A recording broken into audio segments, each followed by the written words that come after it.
Enjoy.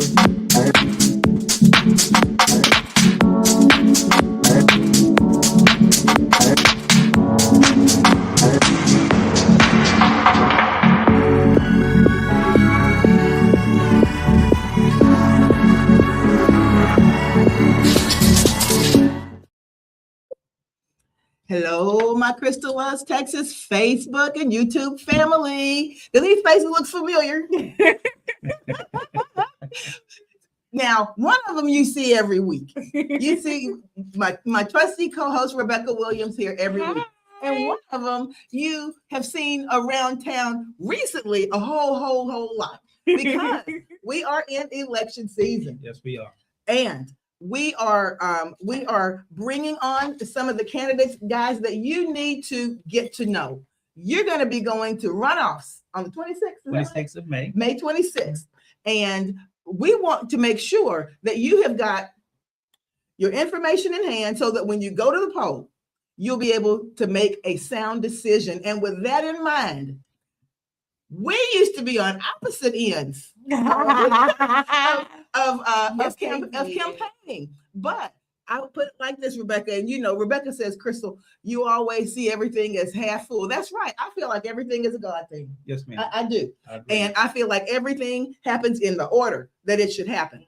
And with that in mind, this gentleman is Dr. Lawrence Allen. Lawrence Allen. It's Lawrence Allen. And Lawrence was one of my opponents in the primary race for state representative, Texas House District 131. Now, Lawrence is now in a runoff. Yes, correct. And that's coming up in May. And Lawrence is a legacy. And the thing about that is, if you're not careful, and you hear this all the time, I'm sure, people can really form their own opinion about legacy. That's correct. So what we're going to do tonight is give Lawrence a chance to peel back the layers. And that's got that light has got my forehead shining, doesn't it, y'all? Look at it. No, it doesn't. Maybe it's supposed to be that way, like you said. Woo! And then that little gray streak doesn't help. But don't look at me, look at Lawrence. But Lawrence is going to peel back the layers because in this particular race, there are so many people who may have preconceived notions. And he's going to explain to you why he feels not only is he a qualified candidate, but why he feels that he's the best option at this point in time. Yes, ma'am. Well, before he does, let me say this about Lawrence. Yeah. He actually made the campaign fun. Every time we would come together or see each other, we'd be cracking jokes and laughing. So I think a lot of people think when you're going up against each other in politics, it's mean, it's messy, it's nasty. And a lot of times it can be. It depends on whether or not that's your spirit. Right. That's never been my spirit. And or his. Yeah. So, I mean, it was fun. It was exciting. It was funny. He is a jokester. So I really wasn't expecting that because every time you see Lawrence, he's so dressed up and serious. And it's like, okay. With a tie. Right. But so humorous. Yes. He always is giving words of wisdom. Just really a nice. What you do? I didn't do anything that the internet is doing something crazy. Hang on. If we have to start over, you always got to start over. That is part of. Did you see that happen? I wasn't even paying attention. Okay. Yeah. That was crazy. Let me go back out. And we were doing so good. We were doing good. But you know what? That's the thing. Sometimes on these live things, that is okay. We lost our connection. Let me reconnect it. And if we got to go back in, we'll go back in.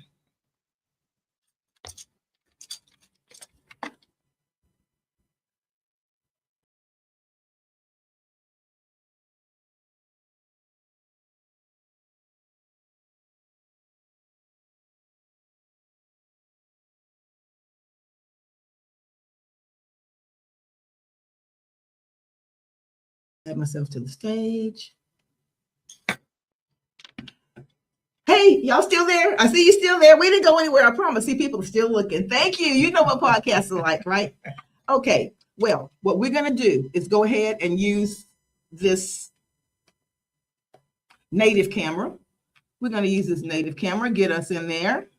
Lawrence, come in a little bit. Rebecca, come in a little bit. All I right. had my 4K on.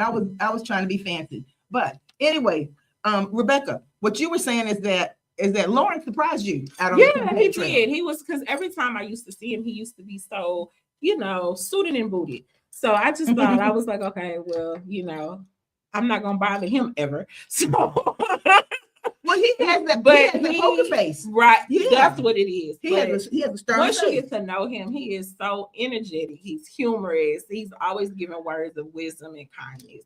So it was just fun being on the campaign trail with him. So, Lawrence, with that in mind, Yes, ma'am. let's go ahead and kind of get to know you a little bit. Tell me, born and raised, Born and raised in Houston. Sunnyside, Southport, what part? Born and raised in Houston, Texas. Okay. Came to birth in Herman Hospital, if you Okay. know, like I do, and was brought home to a little community called Blue Ridge in the Sunnyside area. It's a church I go to. Ah, Blue Ridge Baptist. She's still in the Blue Ridge. Baptist, Mhm. okay, Yeah. right there on Cathedral.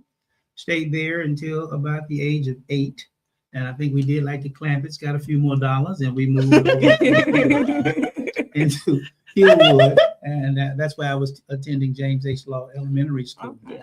And so I attended school there, and just imagine, it was that time and period where M&M transfers, minority to gosh, majority yes. transfers at that Transfers. time. Yes, And so that was just pretty common that you would transfer to a school where you were in the minority. right. And so I made the decision to attend Dick Dowling, which is now Lawson. I taught it Okay. down. Which is at Dowling, and which is Lawson now. Mhm. So I did my 7th, 8th, and 9th grade at Dowling, and then I said I want to get closer to home, and I wanted to go to Worthing High School because it was in the community. All my friends were going there, Okay. preparing to play football and other sports. Mhm. And my mother said, "Not so fast, young man." And I think there's a place that I think will do you more justice, and it was Jesse H. Jones High School. Okay. And so we went over there and registered for school, and I had 3 wonderful years at Jesse H. Jones High School. That's why I graduated from before matriculating on to Prairie View. Woo!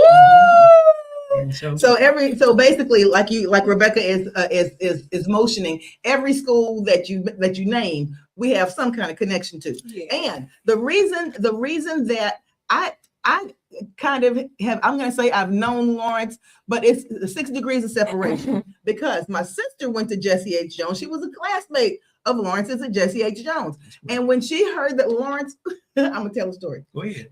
When she heard Lawrence was running, she said, "Oh my goodness, is he still the best dressed?" Because Lawrence he won best dressed over at Jesse H. Jones High School, and you can still see he is really a person who is aware of his appearance. But Lawrence, let me ask you this, and I'm gonna hit you with the tough question Okay. first, Good.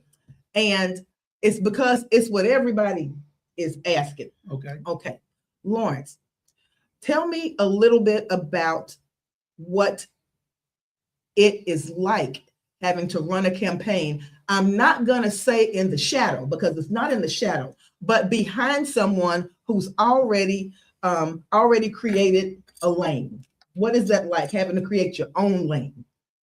I'm not going to say it's difficult, but Yeah. it is certainly an advantage, if Yeah. you would. There are a lot of obstacles that you might run into in terms of individuals who are asking you to allow them to work in your campaign Okay. for contributions. And so you have a tendency to say, well, how much is it? 5,000. And then you come Right. to realize with somebody with that level of experience, Yeah. they say, we don't need that. Yeah. Or they truly know how to negotiate Okay. that price.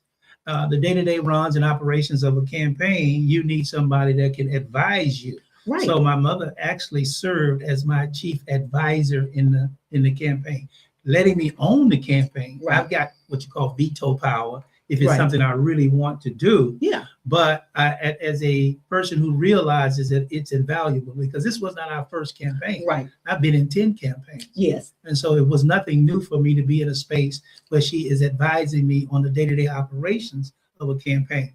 And so you well know, you get 45, 50 questionnaires. You need to be organized to Yes, get those things yes, out in a timely yes. fashion. And sometimes you need somebody with some experience to say, hey, how would you respond to this? Right. You know? And for the people who just may be looking in for the first time, tell us who your mom is. My mom is Dr. Alma A. Allen, the current state representative for House District 131, Correct. tenured and longtime educator in the city. 22 years on the in the legislature and 12 years in the State Board of Education. Right. I think she is an icon in the city. I think Mhm. eventually you're going to see a Oh, building or somewhere icon named is after her. un- Yeah. underestimated. But She's and the still reason mama. was yeah, and the reason I say that because one of the campaign events we were at, she was just inundated with people walking up to her. I think people forgot you was even Well, let me there. listen, that didn't occur. That didn't occur when she became an Rebecca elected is official. unbridled. Just watching my mom all of my life. Right. Yeah, It's her personality Right. and it's how she helps people. Right. Yeah. And that's the lesson that she taught me. It's about helping, not just helping, but how you treat people. Right. Right. And so when people come to her, they are remembering something she may have done for their child, something Exactly. she may have done for their mother, yeah, how she treated them. I still want to say thank you. Miss Yeah. Allen, Yeah. let me say thank you. Yeah. You're both educators by trade. You understand those children that you touched, when you see them in front of the store with their 40 ounce in their hand, they still want to say to you, thank you, Rebecca, for what you did for me. Yeah. Thank you. They Krista. do. They I do. wish I Thank had you. listened when you told me. Oh, right? I get a They lot of do, they those do. too. So imagine she spent nearly 40 years in the school district Yeah. and another 30 years of external service in the community. So Right. people are simply saying, Thank I want to give you your flowers while I can still see you. Right. Well, you know what you just described, Lawrence, is definitely a perk, and that will definitely help you be able to maneuver in a space where if you didn't have that, it would have been much more difficult. That's correct. Yes. So tell us a little bit about your background in leadership. Now we know where you went to school. We know where you went to college. Tell us about your background in leadership, because in this capacity, Okay. that is going to be a place of leadership, of knowing when to step up and lead and knowing when to step back and listen and be, observant. So Okay. tell us a little bit about that. Well, let me go back to Jones High School Okay. because as the principal of a school, Hmm. that's what you do on a daily basis. Okay. And it's magnified when you have 1,000 children in the building, Yes. 100 employees in the building, Right. an external administration that you have to respond to. Yes. You are conditioned to deal with difficult issues on a daily basis. Right. In fact, you don't even realize the level of stress that you're under. So when you're talking about management in this capacity, it's not as fast. It's not as fast. Yeah. But what happens Yeah. is you have constituency services. Now, what you do in Austin is totally different than what you do in Houston. Exactly. Okay. Yeah, that's Exactly. true. So Austin is 6 months every other year. Right. Right. And then you're trying to push the agenda of your community as well as what's good for the state. Yeah. All right. And there's a lot of help there. So you're not Okay. working in isolation. That's good. But what That's you want to do is be efficient in how you run your office in Houston, Right. because that's where people are saying, I have a need. I have a son in jail. I have Yeah. a daughter that's trying to get into the military. I need you to do these other things. And you could easily say, that's not my responsibility. Right. But you realize as a principal, even if it's not your responsibility, You still have you're- to help. you have to help. Yeah. Right? Sometimes it is guiding them to the appropriate Exactly. place, right? That's So a lot of times. That's just my Yeah. experience. I start with that level. But at the same time, when I was serving on the State Board of Education, I became the leading member of the Democratic Party on the State Board of Education. Just by attrition alone, I was there for 18 years. Right. Right. And so Oh, when wow. new members would come to the State Board, they were looking to Lawrence for Right. guidance. And I am a listener first. I am a listener first. And you have to understand how to get things accomplished. Let me give Yeah. you an example. There was a community, ever heard of Sikhism? Oh yeah. Yeah. Oh yeah. Okay, Sikhism is Sikhs, the yes. fifth largest religion in the world, Right. but they did not appear in our state standards as a religion. Wow. And so they came to the board over and over, said, we just want a simple mention that we are the fifth That we exist. largest religion in the world. You Right. have Christianity, you have Islam, you have Buddhism, you Yeah. have Judaism, and then you just totally skip over Sikhism. Right. It took me 6 years to get that into the state standards. That's ridiculous. 6 years, a simple mention in the curriculum. Right. But that community was not advocating from Texas; they were advocating from New York. Okay. All right. Yes. And we realized how important it was. If you see Mr. Allen walk in the Sikh Mhm. community, you'll think Alma Allen is here, because they want to say this man did something for us that Right. nobody else would do, and that's simply take us from the unseen To the scene. population to being seen. Well, let me ask you this, Lawrence. And Rebecca, I know you wanted to jump into, but let me ask you this, because this is my little, I'm not going to say it's a pet peeve, but it is, I have a certain level of frustration when it comes to this. With the State Board of Education, with us currently being in a space where it is basically a Republican-run state, okay? And many of the State Board of Education members, the majority at this place in space, are Republican members. Is there a certain level of frustration with being able to represent your community and get things that done in the interest of our community when you're pushing back against so much? Certainly there's a degree of frustration, Yeah, but it is no different than a football coach or a basketball coach. yeah, The opposition to you scoring is how well you put your offense out there. yeah. You realize over time what the defense is. Mhm, And if the defense is you have more Republicans than you have Democrats, mhm. then you know you cannot rely on just that simple metrics. Okay, It's got to get down to how well you have relationships with members who are outside your party. And okay, at some point they'll say, Lawrence deserves this, Crystal deserves this, because you've had those intimate moments where they Right. realize that you're trying to do something for a population that does not reflect East Texas. It does not Yes. reflect other parts of Texas. You Right. mean these Republicans? Yes, ma'am. I'm not. Let me make it clear. Now, it was a After- different day of time, Lawrence. no, 15 years ago. 18 years. There's a difference. 18 years, the makeup of the board changes. So Okay, even if yes, it's that yes, way yes, today, yes. the next election cycle, it may not That's be true. that way. All That's right. true. That's So true. you have to go with the what? Ebbs and flows. That's Right. right. Realizing I didn't get it done now, I put it in my things to do list, I'll bring it back. Right. So how did we pass the African American Studies course? How did we pass that? I was so happy when they got it. Listen to what I'm saying to you. It wasn't one year, It it wasn't wasn't one 2 years, it cycle. wasn't 3 years, right? Yeah. But it was ebbs and flows. Right. Some of the members that were difficult working with prior to were no longer there. Exactly. Right. Yeah. And so we stayed with it. And then we added a young lady out of Dallas who was very influential in that. She's in the house now, Davis. Mhm, And she began to lead it from the Dallas side. I believe began to lead it from the Houston side. mhm. And we were able to have enough compassion on the Yeah. board for that issue Right. that we were able to get it through. The Hispanic Studies course, there was a member that had tried to get it for 20 years. Right. 20 years. Yeah. And when we got it through, she was no longer on the board. Yeah. But we kept it in the things to do Exactly. list, right? Exactly. So I'm That's not such a saying to growing you that you don't have population, yeah. difficult individuals that are there at Right. certain time, but certain issues, like you would say earlier, I believe everything happens at the what? Right. Appropriate Right. time. Right. I don't give up. I don't start throwing rocks across Yeah. the room and things of that nature. I just thank you for your vote today. Right. Tomorrow we'll talk about it again. Yeah. And but yet you realize that when you leave the meeting, even in the legislature, you're still going to dinner with these people. They're your Exactly. colleagues. Exactly. Right. They're voting their district. That's right. All right. Yeah, they're The representing interest of their They're voting their That's district. right. Yeah. Yeah. Right. And so if their district sees it differently to you, let's not get frustrated over the vote. Yeah. Let's just try to understand why we vote that way. So I would say, tell me why you oppose what it is that I'm trying to do. Well, Lawrence, that'll get me. I won't be reelected Right. if I stand with that issue. That's Right. something in the piney woods that we just don't believe in. Yeah. Okay. I got to live with that. Yeah. Right. Right. Because we are making decisions for Texas, Yeah. not for Lawrence. Yeah. And the thing about it is a lot of times, people will say, well, how can somebody get along with somebody this, or how can you understand? You have to bring it back to this. And this is probably just the most primal example of it. What my life experience is going to dictate what my thought process is. And if I have not suffered through these same things that you have, I'm going to have a different frame of reference. Correct. And you can't fault anybody for their frame of reference.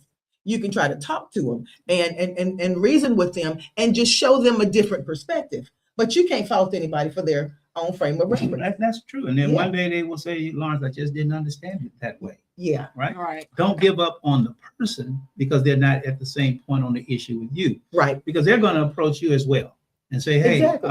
Lawrence, can you support, what I'd like to come forward with? And you might say, that's pretty difficult. And in our case, it'd be, I've got a charter that I want to have in my community. And I'll say, well, the Democrats are deaf on charter schools. what is it that you want me to do? You Mhm. want me not to get elected? And I had to come to a space where I said, Yeah. okay, it's no sense in me sitting here and Yeah. act like I'm not going to participate in the understanding of what charters would be good or not, because they got enough votes to get the charters through. Yeah. So I might as well participate and be supportive in ways with ones that I think would be good Right. for children. That Mhm. community wants it. I think it's be good. I'll vote for that one. If I didn't vote for it, it was still going through. Well, you know what? In that vein, Lawrence, I want to ask you this, because I've taught in charter school Mhm. as well as public school, and I will say this: I have seen public schools, and with you being an administrator in the largest public school system in Texas, you've seen this. There is sometimes going to be that demographic of student that's very difficult to keep in your regular population. Okay. You know the ones I'm talking about, okay? Yes, ma'am. The ones the ones who may end up over at High Point or one of those schools like that, right? And sometimes our school, for example, the school that I'm at, we just are not necessarily equipped to handle that type of student in volume. Okay. And if you don't have a BSc class or that kind of thing, you know, there needs to be a place where these students can be. No student under the age of 18, I think that if they have any type of desire, any type of aptitude, should be in a place where they cannot be educated or get some type of education somewhere. Okay. I believe that in an instance like that, there are spaces for specialized schools. All right. Now, many people say there are not spaces for specialized schools or charter schools anywhere but the thing about it is I've lived it where public schools have thrown their hands up, and it's certain kids they don't want. I mean, they just don't have the equipment and the capacity and the manpower. But here's the thing, though. You know, when it comes to funding, yeah. Okay, when it comes to funding, and, Mhm. you know, we've gone overboard with this funding conversation. Mm-hmm. Lean in. My problem is, and not just my problem, but the problem that so many other people are having Mm-hmm. that are public school advocates. Right. I don't want you to take tax dollars from us, the tax dollars that we have, to build schools over here when we have schools over here that need When our you- direct attention. When you have schools over here, but I'm talking about in a specialized instance. Is Okay. what I'm talking about. Where would your position be, or where do you think we should go forward in a situation like that, where we need places for some of these kids to be? Who have- There is no question about that. Yeah. What you're saying is that there has to be a tailored situation where students can actually be successful. Right. My wife was a principal of an alternative school. Okay. So it's very, very successful.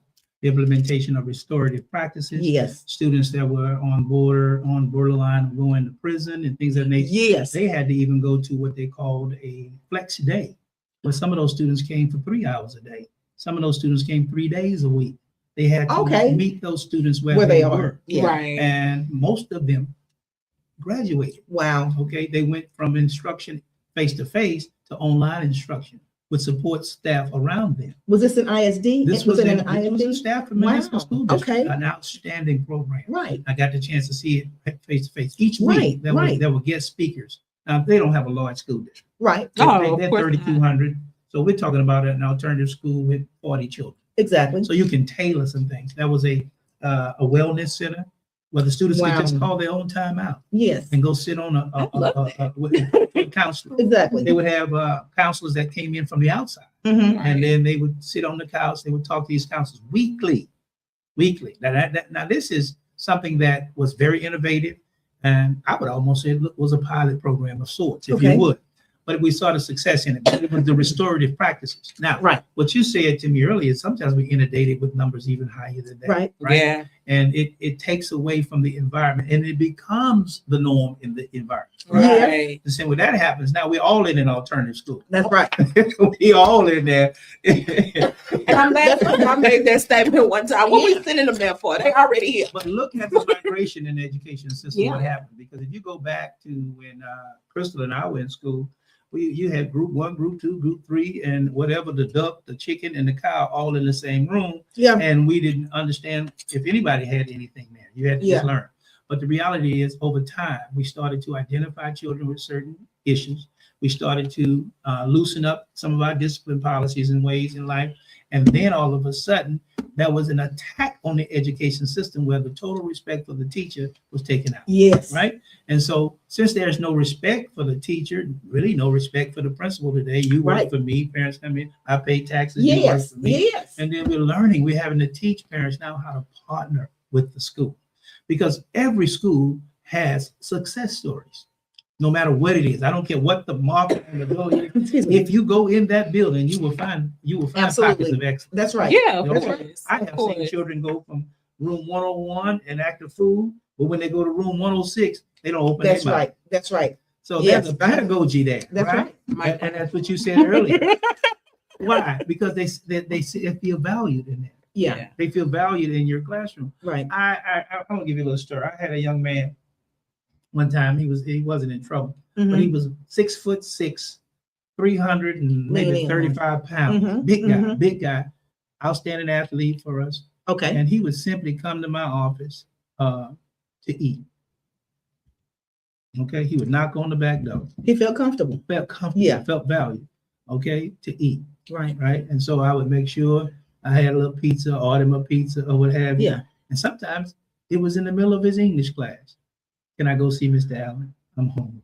Now I don't know if you ate last night at home Yeah. or whatever, Yeah. but there was somebody there that was willing to meet that need. Exactly. That's what you did. That's what you did. Sometimes the need is just listening. That's a Right. lot of times. It's A just lot of listening. times the need is listening. And we forget that students act out so that they can be paid attention to. right. That's true. Now I've seen on a number of occasions as a principal, Mm-hmm. when no matter what that child did, when that parent comes in that door, you realize right away what the problem is. Exactly. So I am Exactly. a microcosm of the macrocosm. That's right. Right. I'm only demonstrating to you what I see on a Yeah, daily yeah. basis, right? Right. So I take the blame off the child because this is the person we need in the future, Right. right? Right. So every nuance of me as an educator is about seeing you successful. Now, do I need to send you to an alternative school? Probably do, Yeah. right? Yeah. But not in the sense of A punishment. putting you away, That's but right. getting you the help that you need. That's Right. right. I'm taking you to hospice, Mm-hmm. right? Where you can get the kind of intense That's right. treatment. So we have And to I take never the looked at stigma it like off that. alternative schools, I right? never looked at it like that. And but here's the thing. So many ISDs at this point. Are closing them. Yeah. And they Affordability. not just affordability, but to a degree, Lawrence, we see so many profound issues that the students are coming in with, that they weren't coming in. We have students who have severe chronic drug problems and, this kind of thing. And honestly, when you are up against that in the classroom, it's very difficult to service them along with the other kids. That And you're not sitting just there drug with. problems. You Yeah. got kids who have severe Emotional. mental problems. That's right. I mean, Emotional. when I say severe, I mean so severe to ain't no instruction getting done right now because Okay. Yeah. you have to deal with this, and then you have administrators who think that the issue is, let me get this baby a bag of chips and sodas and bring them back to your home, and it's like, do you not see? He told my class, Mama, this is your solution. Yeah, but you also, as an educator, a teacher in the classroom has rights, Yeah, and many teachers don't know their rights. that's true. All right. Oh, Yeah. Lord, There's that's so Senate true. bills that says you had a right of refusal Yeah. Right. over the principal. You're right. All right, and so if you've done your due diligence, had your conferences, it disturbed the instruction in your class, Yes. Right. you own that space. That's right. Yeah, Right? that's true. That's right. You own that space, and so sometimes we still try to be a team player even through our frustration. Yes, you Yeah. do. You Right. have to. But You the have to. reality of it is that the onus of your classroom is on you. That's And right. if Lawrence Jr. is not good for the other students in the classroom, you have to refuse his entry. True, right. All right. Right. You have to refuse it. And if you do that, you don't look like you're a team player. She's more difficult Yeah. than others, you know. Right. And so we don't, and there's no room. This is why we go back to properly funding schools. Yes. Right. Okay. Properly funding schools. Yes. Because the issues we're talking about says they could be met if we had The that proper particular funding. space where this child should Yeah. go, the right personnel there, the right supports that he needs, properly funded. Right. Nobody is calculating these kind of difficult emotional issues that we're dealing with on a daily basis. right? That's right. Nobody's calculating that. They're just saying 1, 2, 3, 4, 5, $625. Yeah. Go and do your work. But I think a little of that falls on, and then I have another question follow up. But I think a lot of that falls on the superintendents, right? Because even so, we were in a legislative. Well, I was in a legislative summit with some legislators this summer. And that was one of the concerns because they had just come out of session. They were getting ready to go back into special session. Yeah. And education was on the docket for that. Okay. And just having a dialogue where, you know, the issues that we're all talking about now, Yeah. certain legislators was like, well, we're not hearing that in Austin. Oh yeah. And We went to Austin. no, With the union. Yeah. no, but I referred to that. Mhm. I said they're not going to address it because the people that are talking to you are the superintendents. And do you think they're going to want their monies cutting off if they told you what was really going on? No, they're going to show you their spreadsheets and they're going to show you their data and they're going to make everything look good because if there is something that is off or wrong, they know that money that they desperately need is going to get cut off. And why would I cut my money source off? So of course I'm going to lie to you and tell you everything is Jim Dandy. So, and that's what I was explaining to them. You're not talking to the people that are really having the issues. You're talking to the soups, and the soups want monies for their district. So they're going to dress it up and they're going to make it seem like it's Jim Dandy. Well, I have a question to that. And I would say to this, Rebecca, maybe I'm not hearing you right, but if the superintendents are telling them everything is okay, then they are feeling like that they don't need any more money. Why would I give them more money if everything is okay? And everything is not okay. But as we've talked about on the podcast before, we have a rainy day fund. right. We have more and more students that need to be served, but less and less per student. I mean, less and less money per student, you know, going in every year. And how do we get around that kind of thing? What do you think, or can the legislators come together and carve through that in some kind of way so that we can be able to have the types of funds we need for a school like a pilot type program that's working? I agree with you, but I'm saying to you at the same time, 60% of the state's budget is education. 60% Okay. is spent on education. So I'm not saying to you that we don't need more, Right. but we have to find out where's more going to Come come from. from. Yeah. All right. And so what we have to understand that it happens in increments over time. Okay.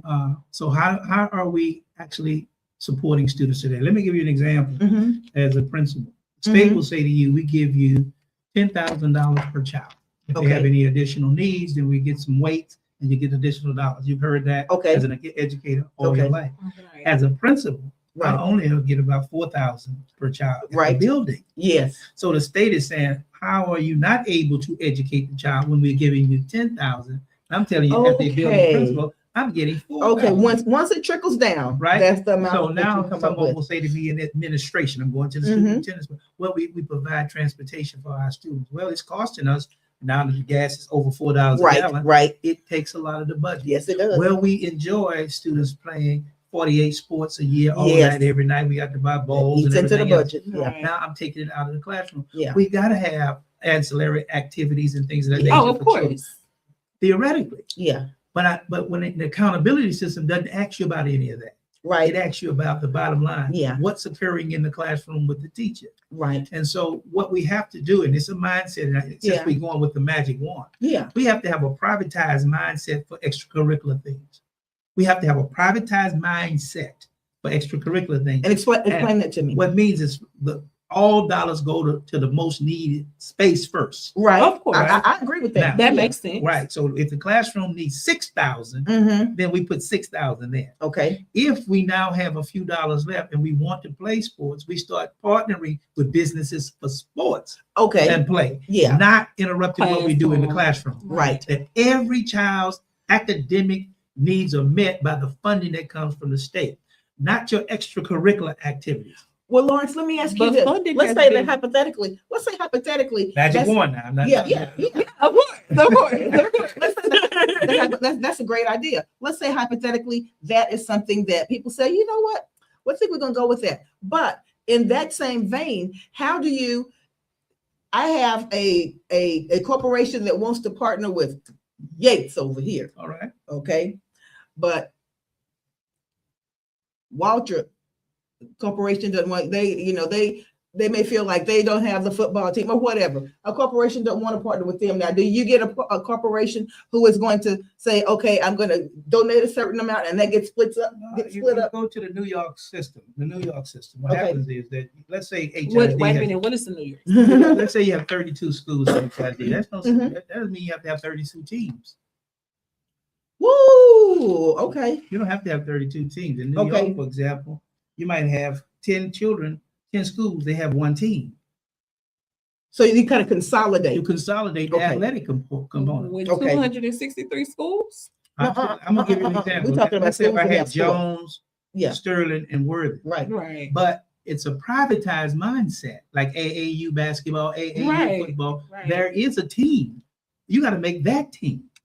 Okay. Okay. Everybody comes together on the same On team. that team. So we don't have 3 coaches, we have 1, theoretically. We're not paying for all of these others because we have 1. I'm not saying that it's the ideal thing. No, but that's I'm saying, that's but the if I concept. my That's the house concept. and I have $10, That's we the got to pay concept. Yeah. rent first, right? That's right. Car notes, Yeah. and now I only Yeah. have $2 for chicken. We Yeah. got to make a decision. That's right. That's We got to right. make a tough Yeah. decision. So Yeah. we will not have 3 programs in the 3 high schools, but we will have sports, A team, B team, all that. And there is a complex, Del Mar, whatever, in the center where they Yeah. practice and meet. So yes, it's not the ideal thing from a traditional mindset. Oh, I'm a Jack Yates Lion. I'm a Jones Falcon, Right. right? No, you are a South HISD team But member. then, So, that with the- means that all of the coaches at those schools that you mentioned, all of the ADs at those schools that you mentioned, Somebody might not have a job.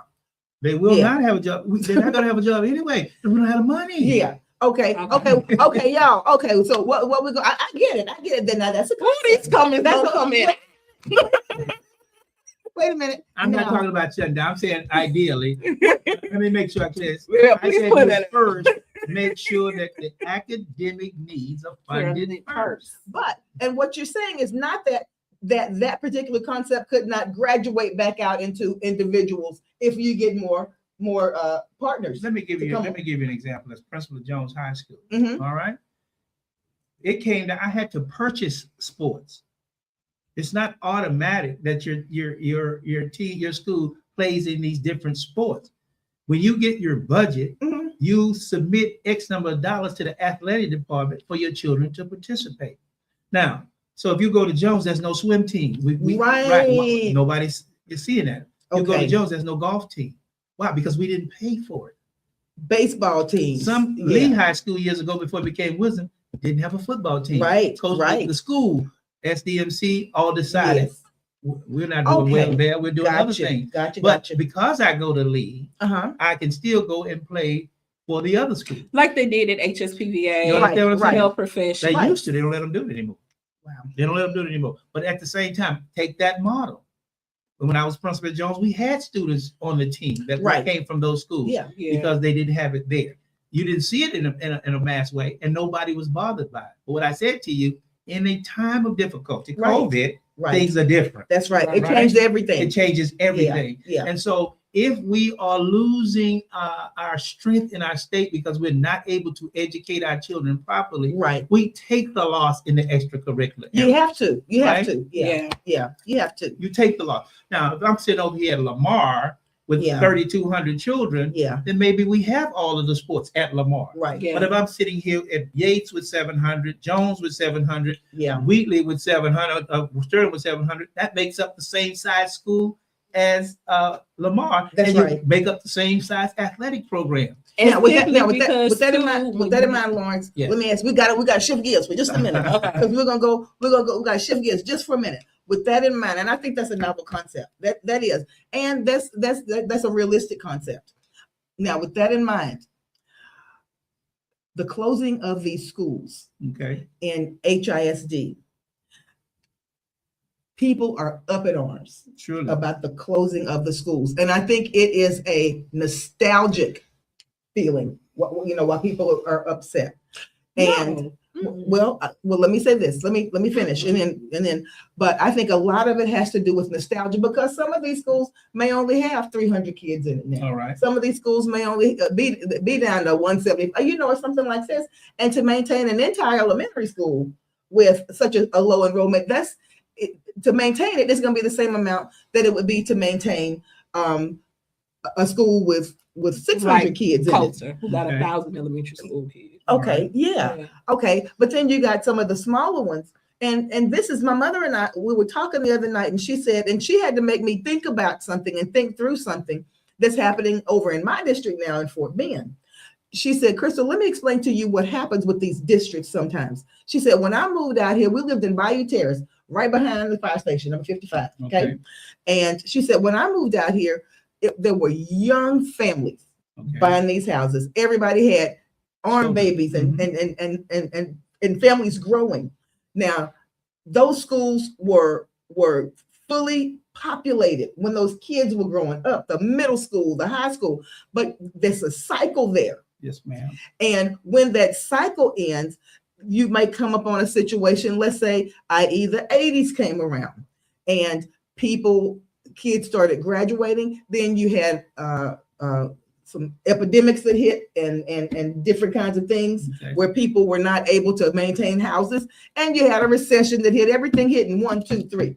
Right. And people began, for whatever reason, moving out of that area because it was not ideal to live there anymore. Now, we have a resurgence of people wanting to come back into an area that is a more inner city area now. Everybody's not trying to run to the suburbs anymore. Then you have a lot of building. However, the demographics are changing. Okay. Do you feel that it is ever justified to close a school because the cycle of the family has changed and the cycle of the family is not coming back anytime soon? Or do you think that these ISDs need to repurpose these schools in some kind of way? Theoretically, a person would say to you that that's a natural progression. It really kind of is. It's the ebb and flow. But you was Yeah. in reality, if anybody is paying attention to patterns and growth patterns, Mhm. you make decisions 20 years before things occur. Right. So what I'm saying to you is, and it's in a nutshell, mom is right from a viewpoint. Yeah. All right. But what happens to our schools, Mhm. even in the sense of creating boundary lines, Right. you don't have enough children in Lamar's administrative district to Okay. even have a high school. Right. Now they right. had aging patterns and Exactly. everything else there, Yeah. but they Yeah, still because have, River Oaks is an old community. but you still have 3,500 students, Mm-hmm. right? Because they come from where? All Jones, over That's the right. city. So we realize that if there is something of value there, people will what? Come to it. That's right. So even if I'm in a school where, like Lamar, Right. where it's an aging community Yeah. around it, it's still viable and attractive Yeah. to parents, and so they get on the bus or travel to be at this school. Every school has to be attractive. A And then magnet. now, let's not say magnet because that was the first rule. Well, Oh, that yeah, I'm not just a saying to magnet you, in that way. Yeah, I don't care what it is. If it's something good, people come. exactly. They Okay. are. They I are. don't care if it's music. If you Mhm. got the best music That's right. program in the city, people Yeah. are coming. If you got the best swimming program, People coming. people are That's coming. right. And so it is a natural progression to say, hey, this school is going to be have less students because it's an aging population. Yes. Somebody has to begin to say, well, where are the children going to live? And you got to be able to move the lines, right? You have to be able to move the lines. Now, you can't move the building, but you can move the lines, the boundaries. And so what happens now is this is what's killing us. And this is the fact. But you can move the lines, but if I allow you to put a charter school in those same lines, right? Bingo. Then whether that's a good school Yeah. or not, it's going to pull It is. from It is. the school that we're already It having is. difficulty, and we're having this aging problem That's at right. the same time. Yeah. So when I was on the board, HISD, you would have to get a impact statement from a school district Mhm. in your packet to present to the board members before you got your charter. And every one of those impact statements that I read from HISD Right. said this will overcrowd our district. So if I'm talking about, I'm go back to my own school. What would overcrowd the district? What I'm saying, overcrowd is in the sense where if I'm at Hobby, which is one of the schools on Elementary, on yeah, campus, yeah, right, and yeah. I'm already dealing with attrition in Right. Harlem Clark, Right. 300, and you say, okay, I'm going to park a Yes Prep on Anderson Road, elementary school. Right. It doesn't have to pull 300; it can pull 100.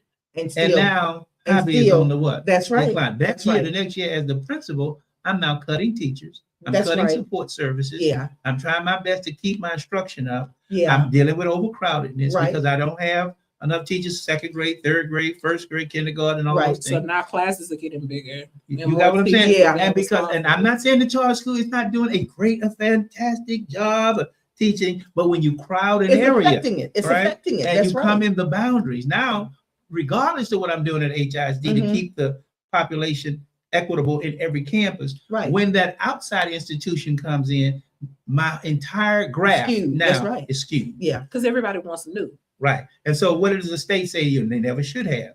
That we'll give you incentive dollars if you will develop or start your charter in an area where we think there is a struggling school. Oh, wow. Well, the state should say there is a struggling school here. So we're going to give our district a time To to build what? that. to school. build the strength of that That's right. school before we put a charter in Yeah. that area. What I do like, I'll tell you this, and I do Mhm. like Harmony, what Harmony is doing. Mhm. They're in the suburbs.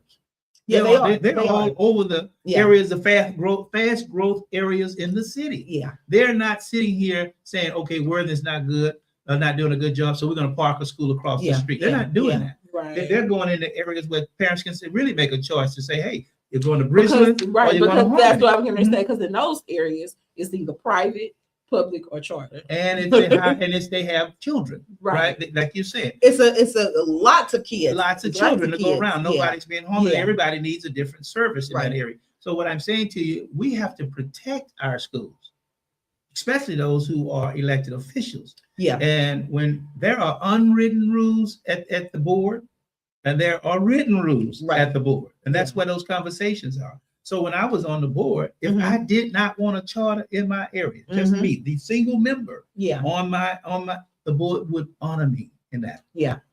Because that was an unwritten respect Right. that Yeah. we had. Because I know my district better than anybody else. So here's the thing, and why I had to disagree with Crystal when she said it was all about the nostalgia. No, it's not. And I'm going to tell you why.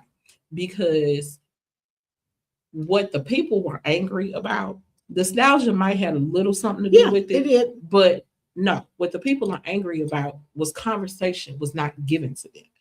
When you are closing schools, the normal progression of things Absolutely. from where I'm seeing it is, the district will have community meetings with parents, community leaders, and it would be a conversation back and Well, that's forth. been a pattern with Yeah. this particular superintendent. Right, and I get it. Yeah. So that's where that's I'm not used to be this far. I know. But this is where the anger from the community has come in Mhm. because there were no conversation. Yeah. And then when the communities, and I saw that all over Facebook, and even teachers who reached out to me and said, when we tried to ask questions, we were shut down. We were asked to leave at a community meeting. That's a pattern. Right. Mhm. It was shut down, their arguments, and then they were talked to condescendingly and sarcastically.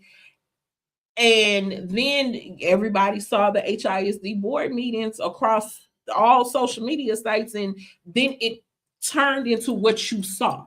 Right. The back end of it, the back end of it was that this is how the community meetings were structured. Nobody that's true. could get anything across. So Very true. the anger was coming in, because even when we were at the polls, when we were at the polls, and I was talking to your voters and your voters, Yeah. that was one of the number one issues that were coming up, saying The closing of the schools. the yeah. closing of the schools, and they were laying the feet at, of course we know better because we know it's progression, like you Right. said, in those things, but you talking to a public who don't understand how all of this works. Yeah. Okay, but let me say this to you. One, especially in the position that we were vying for, Mhm. you have to set a law. A board of managers should not be able to close any schools. Thank you. Okay? A board of managers Right. should not have the That's right. authority to close any school. Right. Why? It's because we brought you in with an appointed superintendent as the experts to improve everything in that Mhm. district, primarily up under the auspices of 2 failing schools. So if Exactly. you had gone in and corrected the 2 failing schools, you would have done your job already That's because right. the district was solvable That's at that right. time. So if you're going to go deeper into it, and from the time of your entry, your enrollment in the district is 25,000 down, Yes. the Yes. state has to hold the district harmless and find the dollars to continue to work. Now that I did not know. Okay, you need to find the dollars and hold that district harmless. Yes. Because when you lose 25,000 children, you have to consolidate and close schools. Yeah. Now, Yeah. that tells us as educators, if you lost 25,000 students, Mm-hmm. then there are people who are rejecting what you have to offer, That's right. right? And now the person that is offering right. it is not my elected board, That's is right. not my hired superintendent, and now you're making decisions for communities that you're going to leave in the next year or so. That's right. Now, let me give you an example. Lasting decisions. Last thing, you close a school, you close one school Mhm. in a community like ours, Right. Like ours. I'm talking about Black and brown communities. That's right. One convenience store normally will give you a check that year for some support at your campus. Right. You're having something, Right. they write you a check for $250. Right. You don't. Right. School's gone. You don't do it. You don't have money. The convenience store lives off the school. Everybody that drops their children off gets a cup of coffee. Yeah. Everybody that comes by buys a set of donuts. Everybody forgot later bought some diapers. Yeah. Everybody lives on the mobility of a school. Right. Right. When you take the school out of a community, you begin to kill the economics in the small businesses Absolutely. in the community, Absolutely. the needs. So it's not just the school, Yeah. it's the economic system that drives that community, Right. right? The minute you get up, and Crystal can tell you this, the minute your child gets up and leaves that community to go somewhere else to get their learning, all of their natural relationships, friendships are formed outside of that community. That's true. Right? They're Right. formed outside of that community. Yeah. So when they want to go to a party, you still drive 30 miles to take them Yeah. to where their friends are. Right. They don't have a concept of understanding what community is all about. Right. So there is a lot of destruction that goes on beyond in a community, goes on beyond. Now, this is the real issue. What do you do with the property? What Yeah. do you do with the property? Yeah. So I closed Hobby Elementary School. Look at Carnegie, what Mhm. Carnegie Elementary was, right? Mhm. Yeah. So we closed Yeah. Carnegie Elementary. We put the children over there at Woodson, Yeah. right? And they were in temporary buildings. And That's we right. closed Carnegie. And now we can drive down Scott Street and see somebody growing plants Yeah. where the, The school elementary used to be. school was. Community Right, yeah. garden. The concept is when you sell the property, you can never put it back. You can never put it back, regardless of the decisions you made as a board. What do you mean you can't put it back? You don't own it anymore. That's right. Right. That's right. So if you lease the property, do something with it, because you have to realize, Yeah. look at it now. All around Hobby, houses are popping up all over the place. Mhm. Apartments are popping up. Mhm. You don't have a progression plan to talk about a school. The Yeah, first sure. thing parents will do when they move into a community Is look at ask quality of about the school. That's right. Sure Right? will. They will ask about the school. Now, I'm not saying that the location where Hobby is, because Right. that is an Ideal. aging community. That's right. That's But at right. some point, maybe they should have been in position to tear that one down and build the new Hobby Right. where the growth was. That's right. Yeah. Because I don't need, if I'm going to bust the 4 from the aging side, I Right. still need to have the Hobby where the children are. Yeah. Right. See, that's forward thinking. If we Yeah. continue to pour money into this building, in this Right. area, it's not going to sustain itself Yeah. because we won't have 75-year-olds having babies over here. That's right. It's time now to sell Yeah. this property, not close it already. And when we ask you for these bond elections, we've Mhm. already given you these projections, That's right. right? Yeah. So when we build the new school, it's because of these what? Projections. Right. And now the children in this community go to Hobby on Stanford Yeah. now. Right. Now, So, let me I do let me have say. a question. Well, hang on one second. Let me ask you this, Lawrence. With what you just said in mind, it's important that people understand that what happens with schools is a normal type of attrition that happens when communities age. When they age. Yeah, and it's always important. I'm just gonna make a synopsis of this. It's always important to have a plan in order for what is going to happen when 20 years down the line, Migration 25 patterns, years. right? Yes. Now, I'm gonna let Rebecca ask this, then I'm gonna switch to something as far as demographics are concerned. So one of the things that me and Crystal sat with at the very beginning of her campaign, we were looking at the maps, and I didn't realize how big y'all district is. Okay. I just And jagged. Yeah, it like was a boomerang almost. And then we went and we desegregated the number of people that live there. So the estimate is 190,000 people, and that's since 2023. Okay. Mhm. So it's way more now, I'm sure. So how do you plan as state representative to, I don't want to say meet the needs, but how can I say this? How do you plan on, I guess, meet the needs? I guess that's the only thing I could think of right now. Very good Hey, question. hang on, Lawrence. Before you answer that, I think my question was going to be similar, so you might be able to hit them. Might be able to hit them at the same time. 131, changing demographics, changing before our eyes. Okay. Okay, and with that in mind, I mean a demographic that is not changing, just a little bit at a time. That's changing quickly. Okay. If you look at Mr. and Miss Worthen this year, look different from The Hispanic? Oh, And Mr. that's okay. Madison is too. Yeah. And that's okay. That's okay. Now with that, They used to be white. that's true. That's true. All That's right. true. Yeah. But right. that's true. That's true because things are cyclical. Yes, ma'am. But with that in mind, how is it? I mean, it's very important that our people that represent us feel a good sense of having a touch point with each part of that community. And even when you go out the A-Leaf side, Yeah, more and that's more okay. Asians, South Asians. It's 190,000 people that reside as of 2023 in your district. Sure. So how do you meet the needs and the FaceTime and bring in those different community groups? Because y'all district 131, as we were doing the research, is y'all have the largest diverse district Mhm. in the state of Texas, Yeah. not just in Houston, but in the state of Texas. Let's break it down in terms of what your responsibility is, Okay. so that you don't see people as ethnic groups. Okay. Mhm. All right, because when flooding happens, it doesn't pick an ethnic group. Mhm. Of course. Right.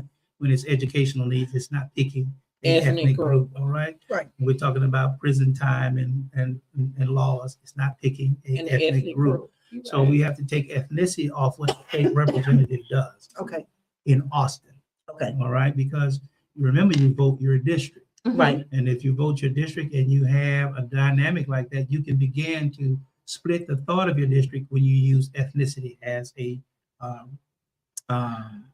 Measuring stick. measuring stick Mhm. for how you're going to do things. So what's going Right. to come out of that community? First and foremost, if you are meeting with the various parts of the district, you want to formulate the agenda for 131. It Right. won't be 100 things. It'll probably be 10 things. Right. Right. Mhm. That for this particular cycle, this 6-month period, this is what we're trying to accomplish. Right. Mhm. That's for the district. That's for the district. And that's for the whole of the district. That's where you've gone to your town halls, you've gone out, had some Zooms Right. and conversations. We want to bring additional funds for the mediation of flooding. We want to Right. bring additional dollars because we want to be able to restructure some of our parks in our communities. We want to bring additional dollars to education so that we can retain teachers over the time. So everybody benefits from the general concepts of what Okay. a state representative does. Right. Exactly. All right. So now, whether your school is 99% Hispanic or 99% Black or 90% white, it's being cared for from a concept of how you treat a system. Okay. All right. And so that's how you have to operate with a big picture mindset. And when people think that they can get their personal balloon blowed up, you have to tell them we won't be doing that. Operate within a system. Kind of break that down for people who may, like, for example, that means what? When you are talking about like statewide Texas, Okay. Texas, when you Mhm. have to think Texas, Right. okay, we have 5 million plus children attending school in Texas. Right. So someone would ask you about the Robin Hood Act, because Right. one part of my district might be I considered like a wealthy that. district. Yeah. I love Yeah. that. Another part of my district Yeah. could be considered a poverty poor district. Exactly. Texas did Right. get that one right. And so Yeah. Houston ISD is considered a property rich district, Isn't that something? right? Yeah. So Property rich. property rich Because district. if you think about it, HISD sits in every major area in, you talking about the Port of Houston, you talking about the oil and gas, there's HISD property in Okay. those Right. regions. So when Okay, so- someone is approaching me at the state and they say, we want to do away with Robin Hood because in Houston, we want to keep our dollars. Okay. I live in Houston. It's in 131. Sounds like a viable plan Right. for improving 131. Right. But that child in El Paso is going to suffer. Okay. Yeah. Okay. You understand what I Yeah. just said? So yes, it might fit the conversation for the individuals in Houston. Right. If we allow to keep our dollars, Mr. Allen, we can do all that you Yeah. said. We can have all these programs. We can do everything for our children Yeah. in Houston. But yet the children over there in the bottom of Piney Woods country town won't have it because they Right. don't have the taxable dollars to bring it in. There is a school district somewhere, I think in East Texas, where the superintendent makes $700,000 a year, and he has Whoa. less than 100 children. Whoa. Okay, How He has many? less than Ooh. 100 children. Why? It almost You hear me? slipped. Because we can't operate a school system without a superintendent. That's Of right. course. Right, and nobody wants to live there. Wow. So in order to attract a superintendent, someone with the what? Certifications and all of that. Wow. That means Wow. we might be living somewhere with one street light. And Isn't that something? I'm sitting here going to this town because they had to raise the what? Salary Right. to attract me so we could have our school. 50% of the school districts in Texas have less than 500 children. I didn't say schools. I said school Yeah, districts. because most of it is rural. You got what Yeah, I'm saying? most of it is So rural, you got yeah. you got to say, okay, now this is look at what I just said to you. In Houston, if Yeah. we were able to keep all of our tax dollars in Houston, we wouldn't have this funding That's right. conversation. That's right. Right. Yeah. But as a state representative, I have to still think for the state, even though I vote my district. Right. And I think that's where that's where the concept is missed, right? Because when you're talking to voters think that you're going to the polls to vote for their district, right? Nobody is thinking statewide, even though it's a state seat Yeah. in the state legislature, but people are not thinking that. And I'm glad you brought that. You Right. brought People that are aspect thinking, down because what are people you gonna don't do for- understand. Right. That's Oral. right. Right. Right. Right. Right. Because Yeah. right. Yeah. That was that has been, again, I've had a chance to talk to a lot of voters across Houston in 131. And that was the thing. It was a us. Now I And get they it. still think that Yeah, because they just but- don't know. They just Yeah. don't know. So then how do you explain that? Because there's some education, teachers, right?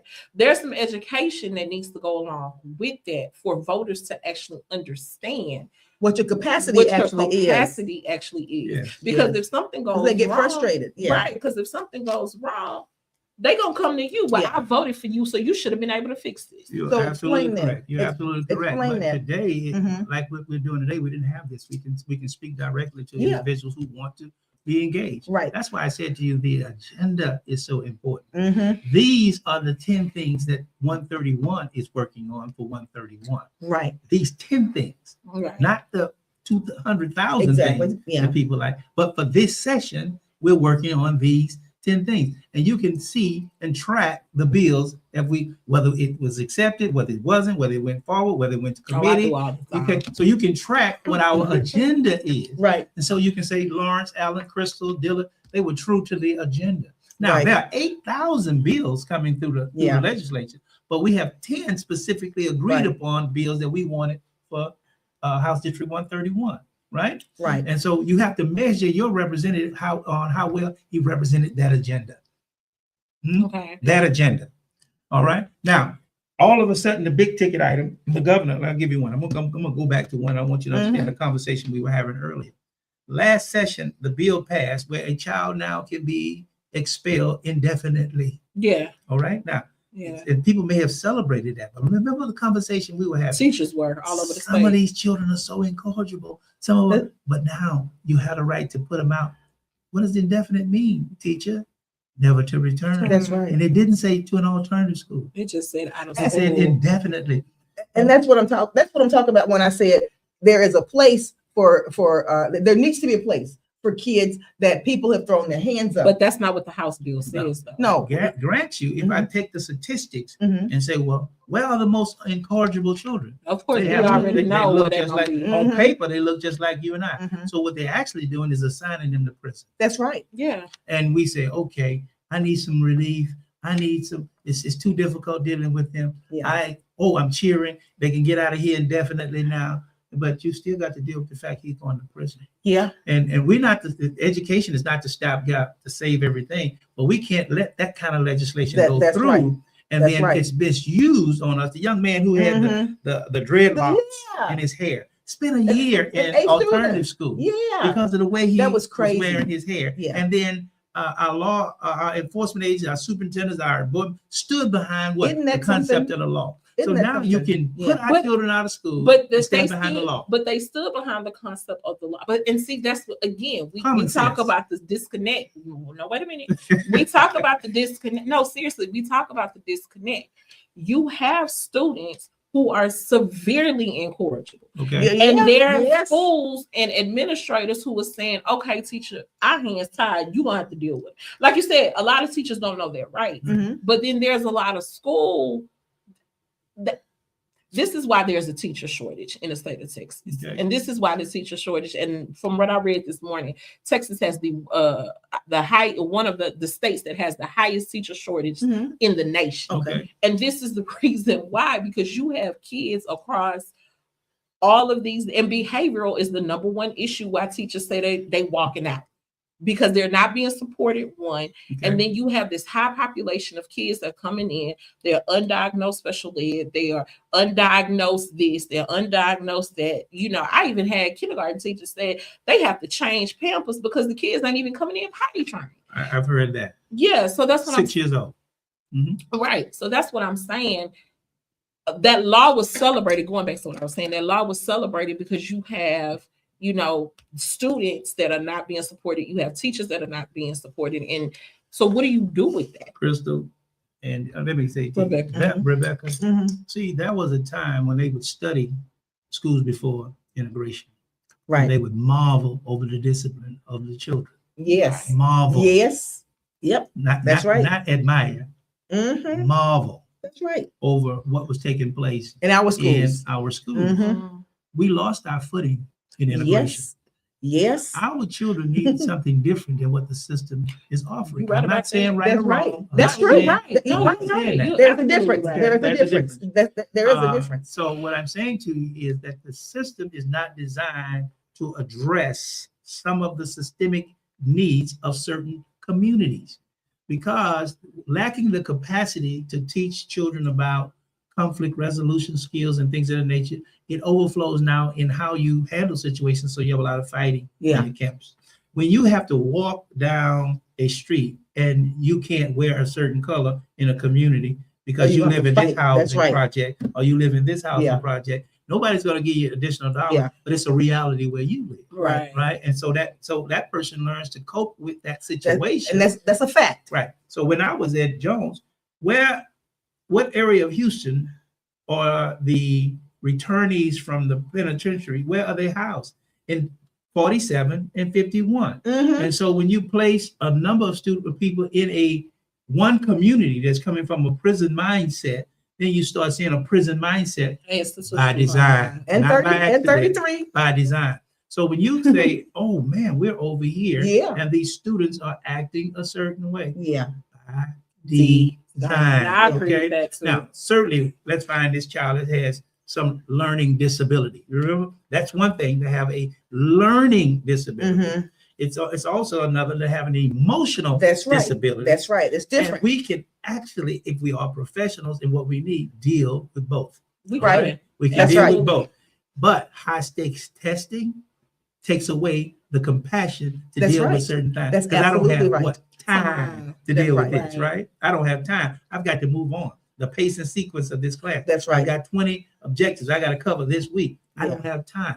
We've lost the ability to work with children. That's right. And we treat children like they are robots or widgets on a board. Yeah. You pass through here.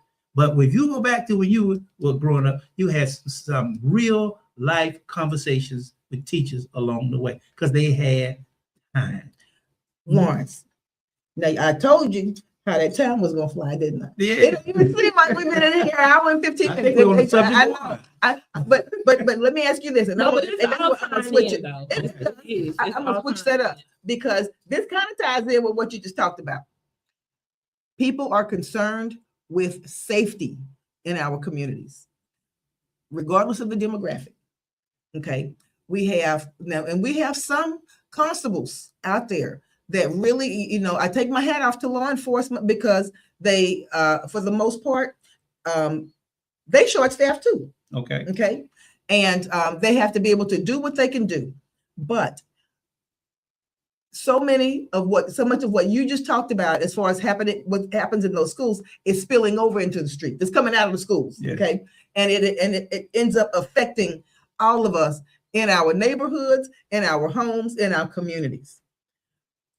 What can we as communities do to help our law enforcement be able to better and effectively police our communities and have, safety is going to be something that affects all of us. Okay. And is that something that the legislators in tandem with the policing efforts can really effectively handle, or is that something that's starting in the home too? Basically, all of it is starting in the home. Well, basically everything starts Yeah. at home in the sense of the word, learning how to walk out of your door and respect the family name that's on the door when you're walking out. But there's some systematic removal of programs. Right. When you were growing up, that was a DARE program. You Yeah. still had an opportunity to interact with law enforcement That's in a different right. way. That's right. When Police Chief Lee Brown was in the city, he went to community policing. Yes. Where you had a lot of substations. That's in right. communities. That's where right. there is And that a- was so helpful. It was. Well, you said, but they're not there now. They're not. Okay, they're not there now. You may have one And or what I'm two. saying to you, Yeah. it's on purpose. It's on purpose. Yeah, Every one of those beds in a penitentiary, they want it filled up. that's true. Okay, That's dollars. or we losing money. That's right. So you Didn't Texas spend like $36 billion building more prisons? What? and privatizing. at the That's same right. time. So That's it's right. it's a Somebody's making hotel. money. It's not That's a right. prison. It's a hotel, Mhm. and we want every bed filled. Right. And I'm not trying to say that's negative. That's a business. That's right. that the It people is. are running. It So, is. and this is why I want to say this before we get out of here. And Yeah. Representative Ron Reynolds passed a bill last session that now allows those who are incarcerated to begin to get the kind of training that you need as you would matriculate back into That's society. right. That's right. And it starts the day you enter prison. Now you can now get training for what you'll need when you leave. Right. Prior to his bill, it only started 30 days before you. That's went to right. leave. Because we know some Right? people. We worked with the returning citizens community, and you're absolutely right. And nothing can take hold in 30 days. 30 days. So what I'm saying to you is that yes, things can be done. Yes, things can be done intelligently. Yeah. But even in those situations in our prisons, they were stripped of the education program. That's right. That's They were right. stripped of That's what another Quincy thing, a said. number of Yeah. things that will give people the hope that when I come out, I can be successful. That's right. They were coming out at one point of the federal penitentiary with doctorate degrees. They sure were. right? They sure were. But no longer are they doing that. So what I'm saying to you, it's a willingness. It's a willingness. We say this at church all the time. I can do all things Yes, through through Christ Christ. who That's right. strengthens me. So I never give up on what we can do. Right. So, but I know it's hard. I know it's difficult. I'm Right. saying to people before we leave tonight, if you are even thinking about going into the education profession, Yeah. don't go in with rose-colored glasses thinking it's not difficult. And I think that's Crystal and I talk about that all the time. I don't think principals are honest. I know I have a very strong critique on principals. I do, but I don't think principals are being honest in interviews because I've had friends who told me, oh, but when I asked this in the interview, the principal told me that, oh, this is fine, and we do this and then I get on the first day of school and I'm breaking up a fight on the first day of school. This is not what you told me in the interview when I accepted the job. And I know they're doing that because they have to get these classroom Yes. filled. So it's like I'm getting ready to tell you what I need to tell you because I need a body in this room. Let me tell you, when I went to Jack Yates High School as assistant principal, I'd never seen a school with that kind of culture all the supports a child could ever want or need. Really? Wow. All the supports a child could ever want or need. I You know, experienced And that who, too at under work. what superintendent was this? Can you remember? this was under Rod Page. Okay. Okay. But it wasn't that it was under Rod Page. Mhm. They had such a strong alumni association. Yeah. And they have a culture. Yeah. I don't know if it's had, but they had a culture then that I had never seen before. Really? Where if any child had a need, they would address it. But you have principals like my principal, who I will forever love, Ronnie Evans. Worthing High School? Yes. All right. At the poll, he came to vote. Yeah, so you have principals like Ronnie Evans, Warner Irvin at Madison. You have principals like I can't think of the lady name who was at Sterling. Daisy. You Daisy had Mara. right. So you had these strong, and I can throw you into the mix. Please put me in the room.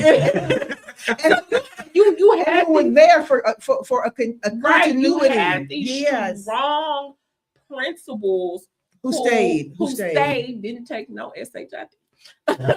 But who stayed, but also but who No, 'cause also loved what they The did. kids. They did. You know, Yeah. I remember many a day at debate practice, coming, getting ready for debate tournaments at TSU because I was captain of the debate team. Mr. Evans would still be on campus at 9:00. Yes. And you know, he was like, I got to make sure every last one of y'all get home. So Yeah. it was, 7 days a week. It was Not perfect. 5. It was personal. right. Yeah. 9:00. I can't even think of a principal that would stay till 9:00. That's common. Yeah. That's common. 12 o'clock. On a Friday, you would get to school at 6 o'clock in the morning. You'd go and have a game. That afternoon at 7, you go to the game. And guess what? They want to have a dance after the game. And you're still there. And But you- we were just practice, debate practice on a Wednesday, and he was there at 9:00. But you know what? I bet you he was also the type of principal that maybe people, the older brothers had, and then the whole family had. well, all coming his through children went to yeah, work. and he was a Worthing alum as well. Yeah. Yeah, it was special. And it's That's great. And Larry Alexander. I don't know if you knew Mr. No, Alexander. I was who was there little. I before he young. was. They were Worthing graduates along Yeah. with Rodney Ellis Right. during the time. So when I was at Jones, we had 20 people on staff that graduated from Jones. Wow. It was something I was trying Yes, to do yes. because it became a mission That's right. Right. to That's see our right. school in the best It was light. the point of pride. It was a mission. Mhm. Then we started building the alumni association around the children. We start bringing in the fraternities and the sororities and the Yeah. tutors Yeah. around it. Leadership matters. The person in that main office matters. One of the things I'm very prideful and proud of Mhm. is that we set a culture of everybody has to have a circle of children around them. Right. What club do you have? What are you going to do? Some Mhm. of them had Christ on campus. Some of them we started the booster. Yeah. church. But every person, not teacher, every person had to have a circle of children around them. It was Okay. personal. Personal. And so when those children were in those various circles, they found a home. Yeah. Right. Yeah. Right now, I'm gonna tell you this, and you might not believe it. Might not believe it. My best weapon when we had a great basketball team Mhm. was telling children, "You cut up, you won't be able to go to game day. That's right. We're not going to let you in the game Yeah. tonight. Don't It even was approach weight. That the was weight. stadium. You Mhm. won't be coming because I want to be here. I'm a Jones Falcon. That's We're right. winning. We're going to state. I tell my wife all the time when we were in Austin for the state championship. I Mhm. knew the Jones family was there because I could hear Trumps. They were following the bus all the way.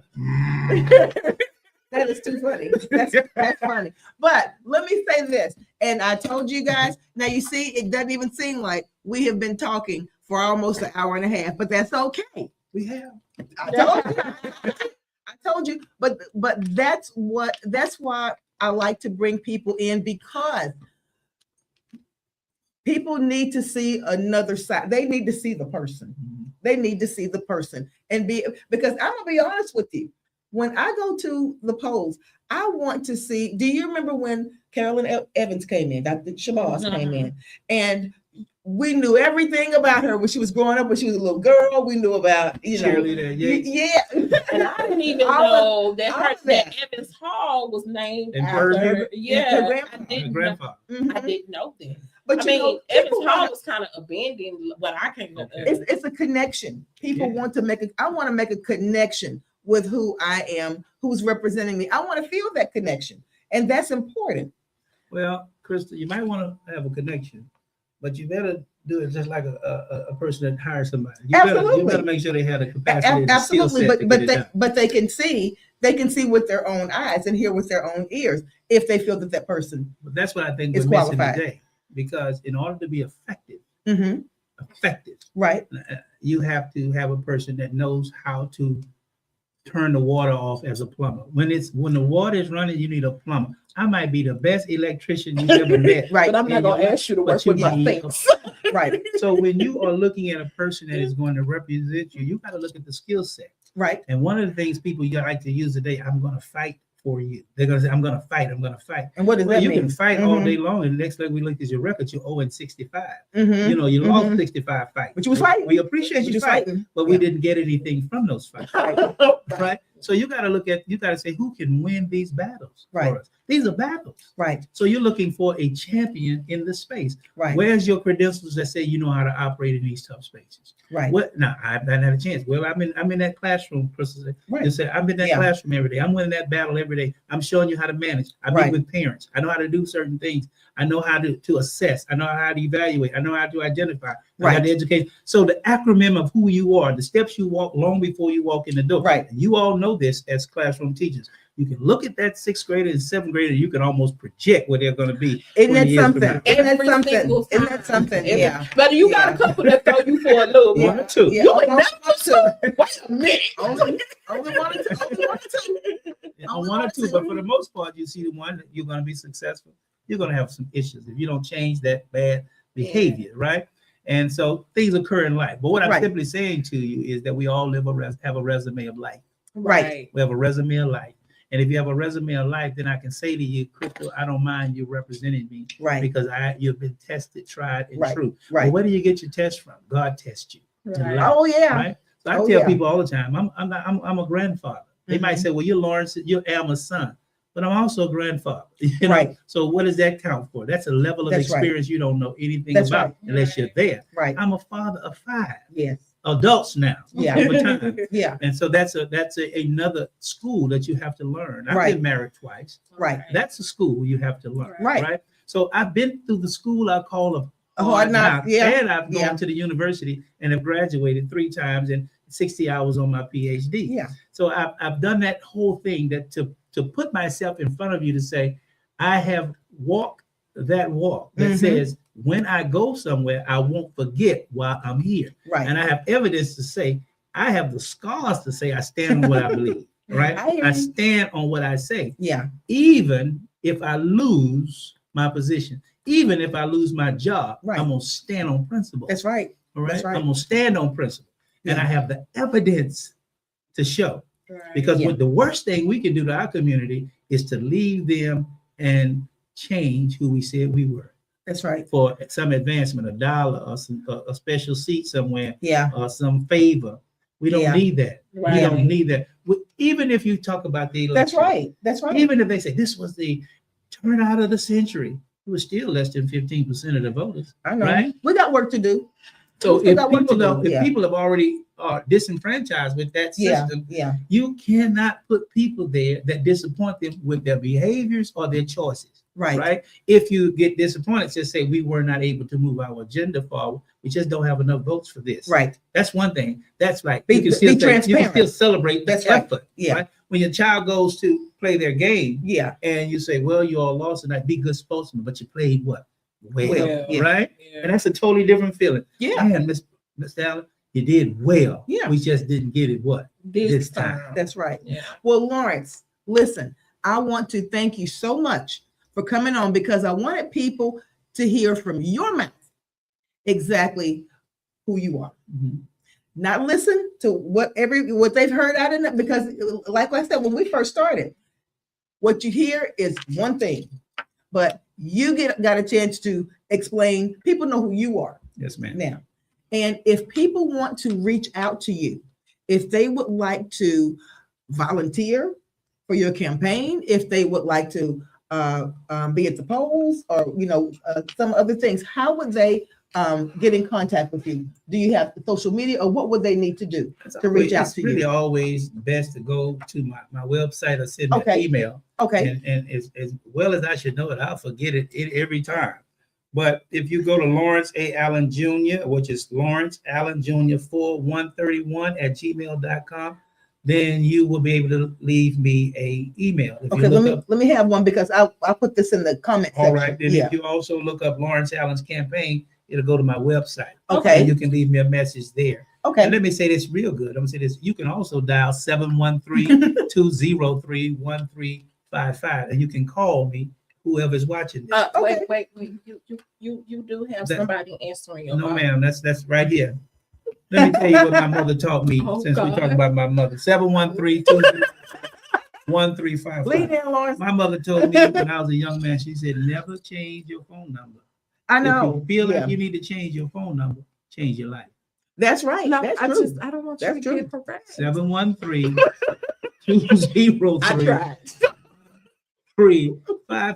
I mean, Right. what I'm saying to you, you call me, let's talk, whatever Yeah. it is. I don't care how many calls it is, because people need to understand. I'm asking you to vote for me. And Yeah. you think you can't have my phone number? No, I'm just saying you don't have somebody answering. No, it's gonna ring this on this phone right here. And then this is my office phone right here. And so all I'm saying to you, that it's critical to say, hey, if you really, because look at the question. If you want to be a part of his success, then you need to be able to get to him. Right. Now, the question is say if you want to harass him, if you want to be foolish, I just, right? you know, Right. I I'm just- gonna I go don't, right I don't along want with the, the I question. don't want the wrong people getting. All right, wrong. That's all good. God sent him. Now, ladies and gentlemen, you now know. I told you that you were gonna get it from his mouth, his words. You know, do you feel like you know this gentleman more than you knew him before? Of course, I know him more than I knew him before. Okay, So it's all right. because let's be clear, Lawrence has a poker face. He looks like if you roll the window down, he might say, "Can I see your license and registration?" Okay. he doesn't crack a smile, but once you peel back the layers, He is so a very personable gentleman. But Lawrence Allen, Yes, ma'am. Rebecca Williams, Mrs. Allen, she's over there in the corner. Y'all haven't seen her, but I want to thank you so much for coming in Yes, ma'am. and agreeing to sit down and open up and share with our audience why you feel that this is the right space and the right place and the right time. For you right Thank now. you so much. But let me say this, and I want to, because you started out tonight talking about Mr. Allen. It was best dressed in high school, best dressed in college, best dressed after that. I want to. You know, he had to toot his own horn. No, that wasn't it. I really want to leave you on this. And why? I want to tell you why, and it might surprise you. Mhm. And this is for every young man out there that's growing up. Mhm. I did not see myself as handsome. Didn't have the fro. Didn't have any of those things that most people would have said that made you handsome. Yes. So I would say I was operating out of low self-esteem. Okay. And so in order to You're chocolate. I don't understand why. because that was not the favorite color. Back in the day, back in All right, the and so light skin with a big afro. my That was- compliment from a young lady came from the way I dressed. Mhm. Okay. And so my dress covered my insecurities. Okay. And so I enjoyed dressing because I got a compliment. I felt comfortable there and I felt accepted in that space. I was a winner in that Right. space. Right. Where I probably was not the brightest in the classroom, so I wasn't getting my accolades there. I was a good athlete, Mhm. but not the best athlete Right. in there, but I was the best dressed. And because of that, I continue to try to keep that. I don't necessarily have the low self-esteem issue anymore. Right. My dress now is out of a level of respect. Right. I dress the way I do because I want to present myself to people in the best light. Exactly. So that I dress to say to you, I respect you, I appreciate you, and I will present myself to you in the best manner that I can. I hope there's some parents listening to some school children's parents because that's not necessarily the case with everyone. I'm gonna let you look at a couple of those comments. If there's any of them, thank you for commenting, Larry. Thank you for commenting, Thank you. Paulette. But I'm not, thank you guys for watching. But what we're getting ready to do is go ahead and sign off because we are 2 minutes over. No, we 32 minutes over, aren't we? Wait, Okay. just really, really quickly. I want to send a She big does this every I week. know, I know. You have to do a part two. Yeah. I know. I have to do this. I want to send a big shout out to Prairie View A&M University, the home where champions are built, 2 championships in a season cycle. These are Prairie View alums. Atlanta. So we have now we go back to Atlanta to finish out our title championship. Big shout out to the basketball team. Y'all did y'all thing against Alabama A&M. I was surprised I had a voice today because I was screaming at the TV. But yay, PV. Lawrence Allen, Rebecca Williams, Miss Allen. Like we say every week, we can do it. We can do it. We'll see.